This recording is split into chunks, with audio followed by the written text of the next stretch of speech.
Alright, so my name's Austin, and for my final project, I did a case study on a malware called LemonDuck.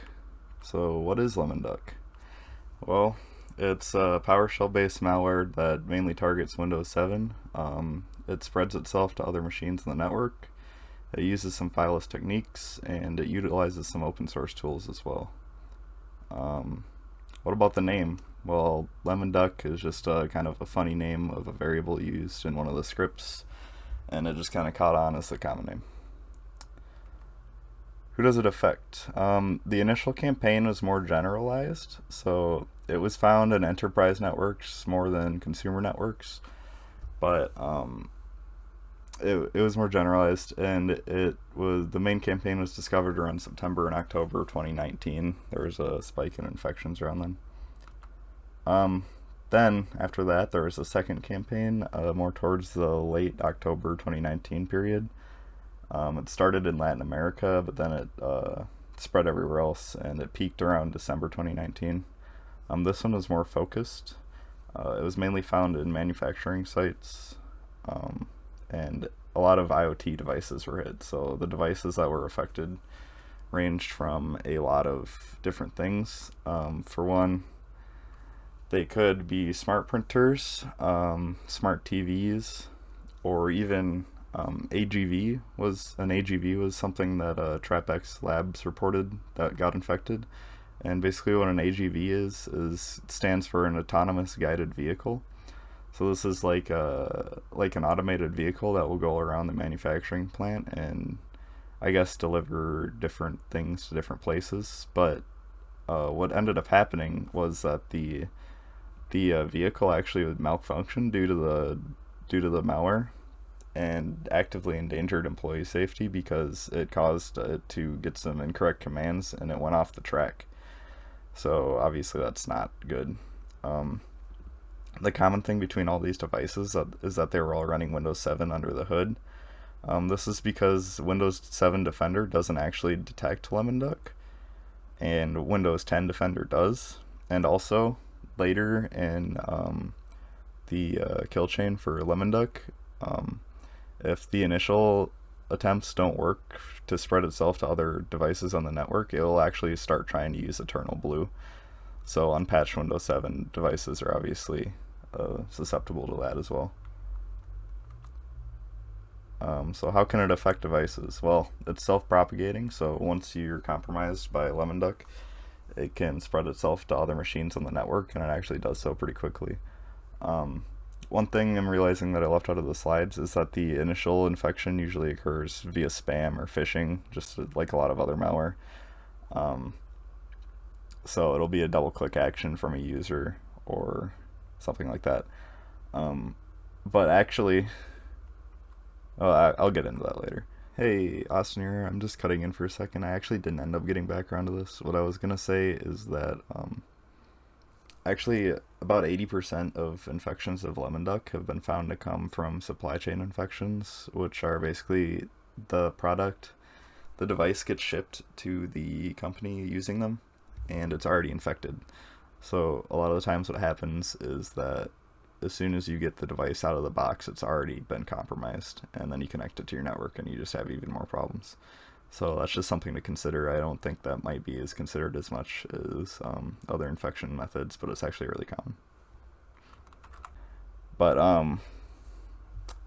it self-propagates, and then its actual main goal is to drop a cryptocurrency miner on the target for obvious reasons.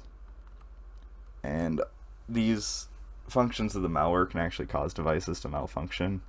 And malfunctioning devices in a manufacturing environment is a pretty big problem because devices that are being affected by the malware, if they malfunction, the entire manufacturing process might depend upon them. So to actually fix the problem, you might have to halt production, and that's a serious loss in revenue. And also, like I said, that autonomous vehicle malfunctioned due to the malware, and it actually endangered employees by going off track. So this can be heavy equipment, but it can also be like a smart TV. So getting into some specifics, this is a picture of the LemonDuck kill chain provided by Sophos Labs. This is a This is from a report on the older wave of malware that wasn't targeting IoT devices and manufacturing environments as much, but it's still valid. They're still very closely related. So first, the compromised machine is going to launch a PowerShell script, and all this PowerShell script is going to do is download another obfuscated script. This is similar to a lot of other malware that we've seen. The second script is the script that's going to create some task files to get persistence on the machine, so it'll continue downloading this third script. And all these scripts are obfuscated, of course, but the third script is the main script. And this main script is going to be downloaded every hour, and this main script is going to download the crypto miner as well as perform all of the tasks that it's going to do to try and spread itself to other machines on the network.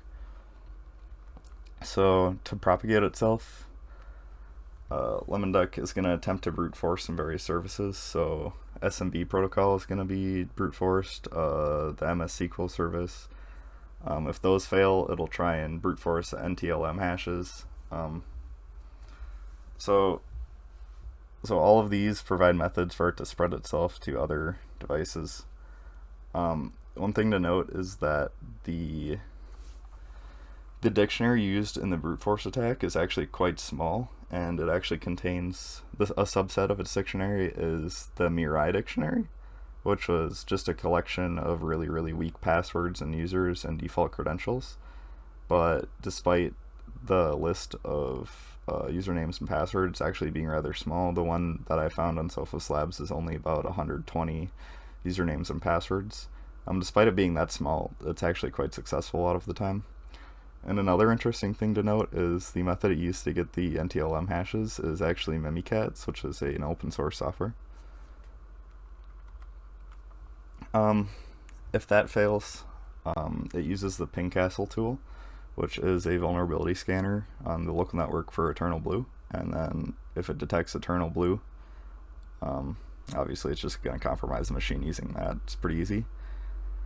Once that's done, it's going to report back to C2. The report back to the C2 server is going to include information about the machine, users, permissions for the users, whether or not different operations of the malware were successful, things like that. And it's obviously going to drop the crypto miner as well. So how do we defend against IoT attacks? First of all, you should update your devices always. With IoT devices, this can be kind of annoying because they're all different and they all might be running different versions of the operating system. Just make sure they're updated because Eternal Blue's been patched since 2017, so really this shouldn't be an issue anymore, but it is because people don't update their stuff. Also, it's recommended that before you purchase an IoT device, you should make sure that it can be updated because for some of them, it's really a difficult process. Yeah. Also, you should ensure that your credentials are strong. Like I said, all the brute force attacks are you would think they'd be very weak because they just have very weak credentials and default credentials that it uses to try and get in. But in reality, people don't change their passwords. So if it works, it works, you know. Don't buy stuff you don't really need. So IoT is really nice, but at the same time, IoT devices provide another vector for attackers to get in. So before you buy an IoT device, just make sure that you really need it, or it's not going to cause huge headaches. Because if you're over reliant on this, like in the case of some manufacturing sites, if you do get infected, it can create a really big headache. Properly secure your devices. The Online Trust Alliance recommends placing IoT devices on a firewall network. What that'll do is not only help you more discreetly control access to these IoT devices so that they might not get infected in the first place, but also if they do get infected, this allows you to separate them from the rest of your network, and ideally that infection won't spread throughout everything and create an even bigger problem than that. The full IoT security checklist of best practices can be found at internetsociety.org.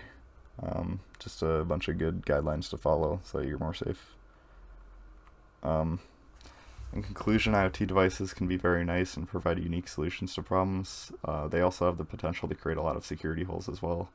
So you should make sure that you're making sure your use of them is measured.